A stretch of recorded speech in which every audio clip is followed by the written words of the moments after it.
제가 오늘 말씀드리고 싶은 거는 여름에 심은 씨앗이 봄에 만개하다라는 걸로 설명을 드릴 거예요. 예비고일 강사라고 하면 항상 오해를 받는 게, 저 사람 학력이나 수업의 수준, 컨텐츠가 예비고일까지인 거 아니야? 라고 생각을 하시는데, 사실 여름이 되면 제일 바빠지는 사람이 두 명이 있습니다. 수능 강사하고 예비고일 강사.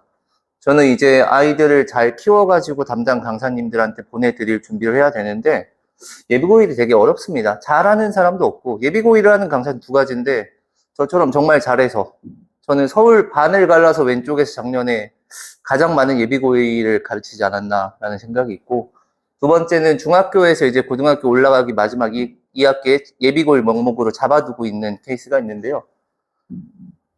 제가 이제 영어라는 게 연역적으로 학습이 돼야 돼요. 연역적 학습이라고 하면은 처음부터 머리에 코딩을 해줘야 된다는 거죠. 앞으로 받아들일 모든 텍스트들을 어떤 로직에 따라서 소화해야 되나. 그래야 내신에 올라가서도, 이거 꺼져가지고 그냥 프린트아웃 해둔 걸로 도와드릴게요. 예.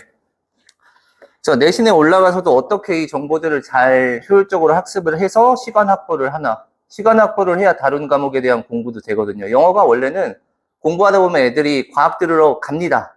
수학학원 가야 돼서 간대요. 그래서 영어가 가져야 되는 포지션은 최소한의 시간으로 효율적으로 학습시켜서 다른 과목 시간까지 좀 확보시켜 주는 거. 그러면서도 1등급을 확보해 주는 게 영어 강사들의 미덕이 아닌가라는 생각이 들고요. 제가 지금 좋은 씨앗을 심어놔야 당장 3월 모의고사하고 4월에 있을 중간고사에서 어머님들이 예쁜 꽃을 받을 수 있습니다. 예, 다들 우리 아이들 꽃 피우고 싶잖아요. 근데 기왕이면 예쁜 게 좋잖아요. 그래서 그 과정을 제가 지금부터 2월까지 잘 심어드린다라고 생각을 하시면 됩니다. 그래서 아마 첫 번째 컨텐츠가 제일 중요할 거예요. 영어적인 이야기보다도 25학년도 신입생이 반드시 알아야 되는 거, 고교 등급제가 변해요. 다들 이제 많이 들어보셨겠지만 1등급이 10%까지 확대가 되는데, 이게 어떤 상황이냐면 성적표 받을 땐 너무 좋습니다. 우리 아이가 1등급이라니. 원래 3등급 받아야 되는 아이도 1등급에 들어가는 거니까 대학교 갈 때 고민이 많아지실 거예요. 지금 1등급 아이들의 마지노선은 서성한 정도까지, 중앙대에 가면 조금 억울하다 싶지만 즐겁게 다닐 수 있는. 근데 10%가 내신 1등급이 돼버리면 인서울에도 의문부호가 뜹니다. 여기서 생각해 보셔야 될 거는 최저 등급은 옵션이 아니라 필수다 하고, 두 번째, 정시에 대한 비중도 높여가야 된다. 왜냐면 수시 납치를 당하기엔 정말 억울한 상황이 생길 거니까. 근데 모든 과목 중에서 영어만 절대평가입니다. 지난달에 나보다 오늘의 나만 잘하면 돼요. 수능날 가서 옆 친구의 컨디션이 좋더라고 제 등급이 떨어지지 않는 유일한 안전장치이기 때문에 한번 영어 학습에 대해서 조금 더 심혈을 기울이시면 어떤가라는 생각이 있어요. 그래서 이번에 뉴스에서 많이 보셨을 거예요. 입시 영어가 점점 어려워지고 있습니다. 이번에 1.6% 나왔죠. 이럴 거면 상대평가 해라. 제가 학교 다닐 때 7차 교육과정 때 98점 맞고 2등급 받고 운 적이 있거든요. 약간 그 수준까지 영어가 어려워지고 있는 건데, 아까 국어 선생님께서 말씀하셨다시피 근본적인 포인트는 문해력의 격차에 있거든요. 아무래도 이제 코로나 세대 아이를 길렀을 텐데 집에 다 와이파이가 있으시고 아이들 침대가 있으시고 핸드폰이 있잖아요. 그 당시 아이들의 모습을 그려보자면 머릿속에는 다 유튜브 보던 게 떠오르죠. 더 이상 이제 시각 정보를 처리하는 세대가 아닙니다. 근데 문제를 출제하는 사람들은 여전히 우리 교수님들이죠. 그래서 이 부분에서 학생과 출제자의 간극이 자동스럽게 벌어지다 보니까 누군가는 책임 소재를 져야 되는데 학생들이 문해력을 올려야 되죠. 예. 그래서 입시 영어의 이제 변별력 포인트가 내신이랑 수능 둘 다 해서 패러다임이 좀 문해력 쪽으로 바뀌고 있다라고 생각을 해보시면 됩니다.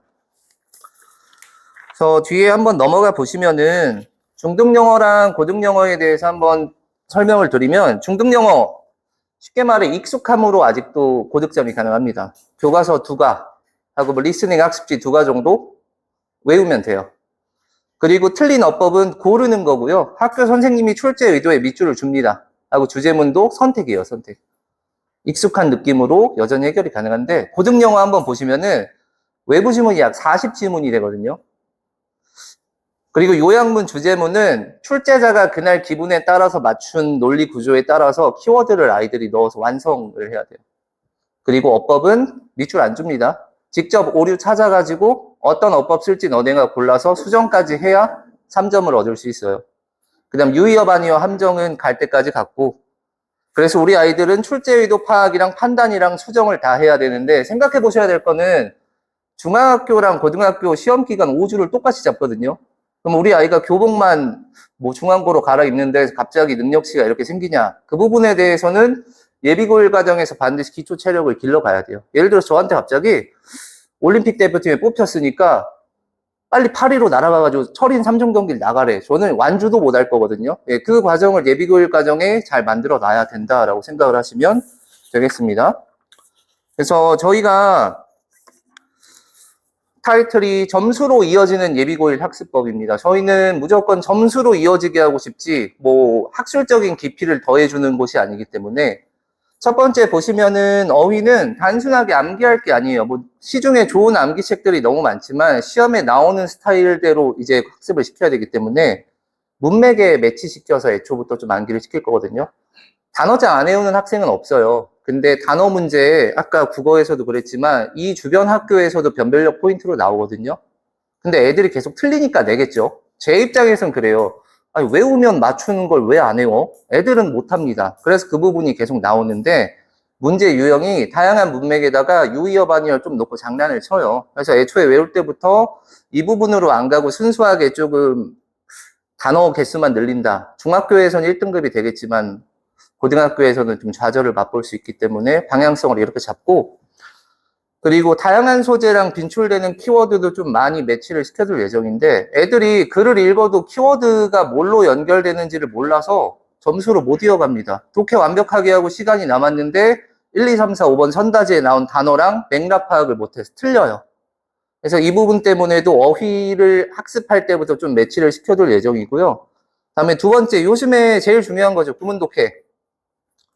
중학교 때 이제 어제도 제가 상담 전화 받았는데 우리 애가 조금 어법을 못해가지고 가서 할 수 있을까요? 근데 고등학교엔 나오는 어법만 나오거든요. 오히려 중학교보다 어법이 다이어트 돼서 좀 뭐 패러프레이징 해라, 바꿔쓰기 해라 이런 게 잘 안 나와요. 그렇기 때문에 어법의 약점을 조금 커버하면서 독해 패턴을 길러주시는 게 좀 낫습니다. 수능에서 어법 2점짜리 하나 나오거든요. 틀려도 정말 안정적인 박수 받을 1등급이 돼요. 98점으로. 첫 번째는 독해 패턴을 형성하는 데 집중을 할 거고, 그래야 두 번째 복잡한 선다지가 자동으로 대비가 됩니다. 요즘에 평가원에서 좀 심리학자를 하나 고용했나 싶을 정도로 매력적인 오답들을 너무 잘 배치해 놓더라고요. 그래서 이 부분 때문에 선다지 읽는 법도 대비해야 되고, 세 번째는 의미 단위로 무조건 훈련을 합니다. 학생들이 선생님 저는 직역할까요? 의역할까요? 시간이 부족한데요 이러는데 어머님들도 이런 고민 있으실 거예요. 근데 그거는 다 읽고 나서 답을 내리는 과정에서 시간이 걸리는 거지 해석 방법의 차이는 아니거든요. 근데 그 답을 내리는 과정에서는 결국 내가 읽은 거를 한 줄로 주제문을 요약을 못하기 때문에 시간이 걸리는 거라 그 딜레이가 생기지 않기 위해서 의미 단위로 이제 이번에는 훈련을 할 거예요. 하시다 보면은 세 번째 문해력 단계로 갈 텐데 이거는 동음이의어입니다. 진짜 문해력이기도 하고 문제 해결력이기도 해요. 두 개가 동떨어진 분야가 아니라 같이 갑니다. 그래서 핵심 내용을 전개해주는 패턴이 정해져 있어요. 제가 영어도 전공했고 한 10년 정도 가르치고 있고 번역사도 하고 있어가지고 여러 가지 패턴들이 보이는데 아이들이 지문을 많이 읽더라도 결국에는 격가지 내용이 있고 주제의식을 전달해주는 내용이 있거든요. 영어 지문은. 아무리 헷갈리는 지문이 나와도 주제의식만큼은 꼭 뽑아서 점수를 확보할 수 있도록 만들 예정이고요. 두 번째는 로직 플로우도 분석을 하고 유사 문항에 이제 적용을 해 드릴 예정입니다. 이건 영어가 간접 연계가 끝나지 않는 이상은 반드시 챙겨야 되는 부분이고, 세 번째는 이건 내신하고 수능에서 둘 다 중요한 건데요. 사실 내신에서 변별력 요소가 되는 거예요. 요약문 완성 퀘스트. 저희가 독해한 모든 지문에 대해서는 어법 수정의 퀘스트도 줄 거지만 요약문 완성 퀘스트도 무조건 줘서 이게 내신 기간에 중간고사를 잘 못 본 친구가 있어요. 그럼 요약문에서 거의 틀린단 말이죠. 80점대에서 정체가 돼요. 선생님 다음에 제가 진짜 열심히 할게요. 저도 정말 열심히 자료를 만들어 줬습니다. 이번 시험에 그 아이는 요약문을 또 틀려요. 왜냐면은 중간고사랑 기말고사의 텀이 한 달밖에 없는데 이 능력치를 올릴 수 있다? 그럼 저는 티처스에 나가 있어야 됩니다. 네, 제가 그게 가능하다면. 그래서 이건 6개월 정도 시간을 두고 오랫동안 좀 훈련을 해야 되는 영역이고, 네 번째는 모의고사 유형별로 마스터 시킬 예정인데 이게 왜 그러냐면 내신 외부 지문이 다 모의고사가 나오거든요. 그래서 모의고사 지문들을 소화할 수 있는 능력이 있어야 한 달, 4주, 5주라는 그 기간 동안에 쏟아지는 정보들을 제대로 습득할 수가 있어요. 그리고 두 번째는 우리가 내신 기간은 철저하게 준비하고 암기도 하고 가지만 결국에는 당일날 만나는 어떤 응용력이 필요한 문제들을 해결하는 거기 때문에 시험장에서는 아이들한테 응용력을 길러주기 위해서는 처음 보는 지문에 대해 접근하는 법을 가르쳐야 돼서 모의고사 유형별로 마스터 시킬 예정이고, 어법 같은 경우가 중학교하고 가장 차이가 날 거예요. 아이들이 가장 편하게 갈 수 있는 출제 의도를 읽는 방법을 알려줄 거고요. 그 다음에 어떻게 답의 근거를 잡아야 되는지 알려줄 거고, 수정만 시킬 겁니다. 깔끔하게. 예. 저희가 고등학교에서 서술형 생각하시면 쌤 지금 영작 시켜야 되는 거 아니에요 생각을 하시는데, 영작은 생각보다 아이들이 암기를 하고 가는 영역도 많고 나오는 패턴들이 있어서 애들이 가장 애를 먹고 시험 기간에 많은 시간을 들이는 건 어쩌면 어법 수정 퀘스트예요. 그래서 이 부분도 깔끔하게 3스텝으로 이제 학습을 시키고, 두 번째는 내신하고 수능, 빈출어법 탑10만 같이 갈 거예요. 나오는 것만 학습시키면 됩니다. 하고 세 번째는 이 앞에서 1, 2, 3, 4번에 해당하는 모든 거를 다 학습했을 때 애들이 실효성이 있어야 되잖아요. 학교에 가서 자신감이 있어야 되기 때문에 마지막에 종로, 서대문, 마포 지역의 서술형 문제 배운 걸 다 적용시키면서 애들을 내보낼 예정입니다. 그래서 예비고일에 들어오면 어떤 학교에 어떤 담당 강사한테 보내더라도 저는 칭찬받고 싶고요. 그 강사분들은 애가 기본기가 잘 돼서 올라왔다고 생각하고 잘 가공해 주셔서 1등급을 이제 기반을 만들어 드리면 됩니다. 그래서 밑에 보시면 커리큘럼이 두 가지로 나뉘어져 있어요. 두 개가 다 예비고일한테는 중요한 커리큘럼입니다. 윗반으로 가셔도 무방하고 아랫반은 조금 욕심이라고 생각하시면 되는데, 이제 첫 번째 반하고 두 번째 반의 차이는 어디까지 완성을 시킬 거냐 이거예요. 첫 번째는 고2 수준의 모의고사까지 완성시킬 거거든요. 그러면 당장 고1, 고2 내신을 치르는 데는 아무런 문제가 없어요. 오히려 메리트가 됩니다. 왜냐면은 주변에 조금 난이도가 있다고 하는 학교에서도 고2 수준의 지문까지만 돼요. 고1에서는. 그래서 이 부분까지만 가도 조금 무방하다. 첫 번째 7월에서 9월은 아까 말씀드린 것처럼 빈출어법, 독해 패턴 형성하고, 두 번째는 고1 모의고사 유형별로 나가면서 이제 고2 모의고사에서 대입학 주제문 위주로 나갈 겁니다. 왜냐면 내신에 연결되기에는 빈칸 순서 삽입이 킬러라고 해도 내신에서는 주제의식 파악이 문제이기 때문에 이 부분 좀 중점적으로 나갈 거고, 12월에서 2월 사이에는 고2 고난도 문제 나가면서 교과서 부교재에다가 서술형 마스터를 시킬 거예요. 해서 앞에서 학습한 모든 내용이 아이들한테 조금 효능감을 가질 수 있도록 커리큘럼을 짰고요. 두 번째, 조금 자사고를 지원하신다, 조금 더 우리 아이가 지역에서 압도적으로 1등을 했으면 좋겠다 하시는 분은 프리미엄 커리큘럼에 이제 넣어주시면 됩니다. 고3 수준의 영어를 메이드 할 건데요. 고3에서 빈칸 순서 삽입까지는 안 가고 똑같이 고3 수준의 지문을 읽고 주제문을 뽑아낼 수 있느냐까지가 저의 목표예요. 당장 어머님들이 이제 효능을 보는 건 1년에 4번 있는 내신 시험이지 3년 뒤에 있는 수능은 아니기 때문에 내신에 조금 더 직결될 수 있는 방향으로 잡았고, 여기도 똑같이 이 지역의 교과서, 부교재, 서술형을 마스터 시킬 예정입니다. 그래서 커리큘럼의 방식은 똑같기 때문에 성장 속도에 따라서 우리 아이 좀 더 높은 반 올라가고 싶은데요, 괜찮습니다. 위에 반에서 하다가 한 달 정도 내려가고 싶은데요, 괜찮습니다. 방법이 똑같고 커리큘럼이 똑같기 때문에 지문만 조금 난이도가 차이가 있다. 예, 그 부분은 걱정 안 하셔도 되고, 그래서 제가 작년에, 오늘 제가 처음에 오자마자 설명을 두 가지 생각을 했는데 5명 이상이 오실까? 네, 생각을 했고, 두 번째는 이 앞에 좌회전하는데 30분 걸렸거든요. 설명회에서 할 말이 다 까먹어버렸어요. 그죠? 왜냐면은 제가 6월부터 예비고일을 항상 담당을 해 설명을 하면 처음에 한 명 오십니다. 한 명 오시고, 2명 오시고, 한번 설명회 취소되고, 그러다가 10월, 11월 되면은 설명회가 거의 이제 예약되기로 바뀌어요. 제가 작년에 5명에서 57명까지 4개월 걸렸거든요. 근데 예비고일만 57명을 데리고 있는 강사는 제가 분당에 한 분 계신 분 말고는 거의 못 들어봤는데, 이건 제 자랑이 아니라 어차피 어머님들의 니즈가 더위가 가시면서 예비고일로 쏠릴 수밖에 없다. 저는 그거에 수혜를 받은 것 뿐이기 때문에 지금 중학교 학원을 목적성 없이 2학기를 다니다가 나중에 예비고일을 천천히 시작하기보다는 처음부터 좀 입시의 영역에 들어와가지고 나가시는 게 어떨까라는 생각은 있고요. 그래서 제가 아까 말씀드린 커리큘럼은 작년에 마포 지역에서 했고, 거기에서 중앙고 원하는 애들 5명 다 중앙고 보냈고, 뭐 이화여고 원하는 애들 이화여고 갔고, 70% 이상이 1, 2등급에 이제 안착을 했습니다. 3월 모의고사 기준으로 그랬고, 내신에서도 물론 발군에 이제 성적이 나오지만, 제가 다른 학원으로 흩어진 아이들의 내신 성적을 물어봐서 홍보하기에는 예의가 아니기에 일단 여기까지는 말씀드리고, 후기를 보시면은 공통적으로 나온 3가지 키워드가 있습니다. 첫 번째는 즐겁다요, 즐겁다. 아이들이, 어머님들하고 아이들이 고등학교 올라가셔서 특히 남고생이라면 가장 많이 다투실 소재는 성적이나 학습 방법이 아니라 애들이 엄마 나 오늘 시험 끝났는데 학교 안 갈래. 애들이랑 오늘 떡볶이 먹으러 가면 안 돼. 엄마는 가라 그래. 그러다가 싸워서 안 갑니다. 그렇기 때문에 제가 좀 즐겁게 해야 아이들이 학원에 기꺼이 오고 안 쳐야 컨텐츠가 의미가 있고 학습 방법이 의미가 있어요. 그래서 최대한 좀 즐겁게 나가려고 하고, 두 번째는 로직이 형성된다입니다. 아이들이 막연하게 감으로만 공부하면 안 되거든요. 이제 분명하게 로직을 형성해가지고 그를 바라보는 방식을 이제 가지고서 모든 정보들을 받아들일 수 있게 하고, 네, 세 번째는 뭐 결과. 모든 수업이 점수로 직결된다입니다. 예, 제가 가장 추구하는 바이기도 하고요. 저는 뼛속까지 입시 학원 강사이기 때문에 저는 점수로만 직결시키면 됩니다. 예. 그래서 보시면은 뒷부분에 이제 관리 부분이 나와 있는데요. 복습 컨텐츠, 그냥 수업 영상 제가 찍어가지고 지금도 뒤에 촬영하고 있는데 제가 편집까지 해서 인강 수준으로 깔끔하게 해서 보내주거든요. 어머님들 밴드 이제 학원에 쓰실 텐데 애들은 밴드 안 쓰거든요. 그래서 그냥 유튜브에 올린 다음에 링크 보내주면은 애들이 핸드폰 키면은 습관적으로 뭐 합니까?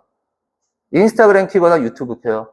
차라리 조금 더 들어가기 편한 루트로 보내드려요. 그리고 이거는 조회수가 바로바로 찍히기 때문에 관리하기도 용이하고, 두 번째는 이제 블로그도 운영 중인데 여기에다가 주중에 나가는 추가 자료 또 배부하고, 이게 가장 용이한 건 어머님들한테 제가 링크 하나 보내드리면 숙제가 있는지 없는지가 직관적으로 보이기 때문에 아이의 학습을 관리하기에도 조금 더 좋습니다. 하고 세 번째, 뭐 데일리 문자나 주간 보고서와 같은 건 기본적으로 전달 드리는데 제가 지향하는 관리는 무소식이 희소식이 되는 관리예요. 네. 적어도 영어 학원에 보내는 날만큼은 아이에 대해서 신경을 안 쓰도록. 네, 그게 제가 지향하는 거고. 그래서 저희 매시브 예비고일의 강점은 첫 번째가 제일 중요하죠. 제가 고3 이제 강남대성이라는 곳에 영어 콘텐츠를 납품하고 있거든요. 뭐 그곳에는 요새 유명한 뭐 시대인재라는 곳의 사람들도 있고, 뭐 유명 강사의 출제진에 이제 문제도 넣지만, 티처스 나오는 분에게도 이제 넣고 있지만, 일단은 저는 예비 고1부터 고1, 고3까지 다 수업을 할 수 있고, 이제 수능 문제에 대한 출제 연구를 하고 있기 때문에, 고1 아이들이 이 영역에서 이걸 배우는 게 좋겠다라는 게 조금 이제 뒤엔 날들을 비춰봤을 때 조금 감이 잘 잡히고요.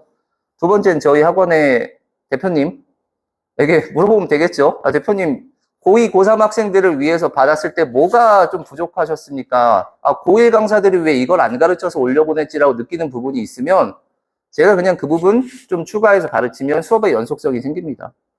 그리고 저희 이제 중앙고 보내시는 분 같은 경우에 저희 학원에 자타국인 중앙고 1타 본장님이 계신데 저희가 이번에도 여름방학 특강을 위해서 교재를 같이 짰어요. 선생님께서 중앙고 지원하는 애들을 위해서 어떤 교재를 하고 싶다고 말씀을 주셔서 그 부분에 맞춰서 교재를 짜서 실제적으로 이제 들어가기 때문에 저희 학원의 가장 큰 강점은 원웨이가 가능하죠. 학원 유목민이 되는 게 전 최악이라 생각하거든요. 특히 영어 같은 경우에는 풀이법이 다 다르기 때문에 학원을 옮길 때마다 적응하고 점수가 안 나와서 옮기고 적응하고 고3에 문자 하나 옵니다. 저 내일 수능인데 그때 학원 옮기지 말 걸 그랬어요. 그게 정말 최악의 입시이기 때문에 영어에서는 저희는 원웨이가 가능하다 하고, 두 번째는 클리닉하고 컨텐츠. 저희 학원 자체 클리닉 팀도 있고요. 그리고 저도 클리닉을 좋아하고, 그리고 컨텐츠 같은 경우에는 저도 매일매일 열심히 연구해서 올리고 있기 때문에 걱정을 안 하셔도 됩니다. 그래서 제가 이제 모든 학습은 점수로 이어지도록 만들어 드릴 건데, 예비고1 정말 중요합니다. 네. 정말 재수없는 말을 하면 어차피 11월 되면 저한테 다시 한번 문의를 주실 거고요. 네. 그래서 꼭 이번에 이제 6회차 여름 특강 때는 방금 말씀드린 거를 6회 압축해서 수업을 할 건데요. 그때 이제 어머님들 이런 의문부호가 드실 거예요. 아니, 6개월 동안 해야 되는 거를 6회 차에 뭘 하겠다는 거지? 사실 그 기간 동안의 가장 큰 의미는 애들 메타인지 시키는 거거든요. 제가 목동에서 근무할 때 이런 경우가 정말 많았어요. 엄마, 내가 그 수업을 들어봤으니까 난 그걸 할 줄 알아라고 착각하는 애들이 많은데, 남고생 같은 경우에는 체념을 시켜야 돼요. 처음에 거의 사자처럼 키워야 됩니다. 낭떠러지에 떨어뜨려야 얘가 부족한 게 뭔지 알고 그 부분을 내가 채워야겠다라고 동기부여가 돼야 모든 컨텐츠가 의미가 있거든요. 그래서 그 6주, 그 이제 4주의 특강 동안에, 6회 동안에 아이들에게 고등학교에 나오는 스타일로 지문들을 학습시키고 문제를 풀어보게 함으로써, 아, 내가 지금 맘 편히 이러고 있으면 안 되는구나. 지금 아마 애들한테 가서 가장 큰 고민이 뭐냐고 2개 물어보면 이걸 거예요. 좀 피곤한 애는 첫 번째는 어머님들이 모르시는 얘기입니다. 엄마, 어저께 내가 좋아하는 축구선수 토니 크로스가 져서 탈락했어. 에? 두 번째는 엄마, 친구들하고 오션월드 갈까 캐리비언 베이 갈까 얼마 줄 거야, 이거예요. 그래서 고3 때는 예비 고1 때는 어머님들이 중심 잡고 넣어주셔야지, 아, 우리 애가 어머니 준비가 된 학생은 없습니다. 예. 알겠죠? 그래서 혹시 질의응답 있으시면은 편하게 주시면은, 예.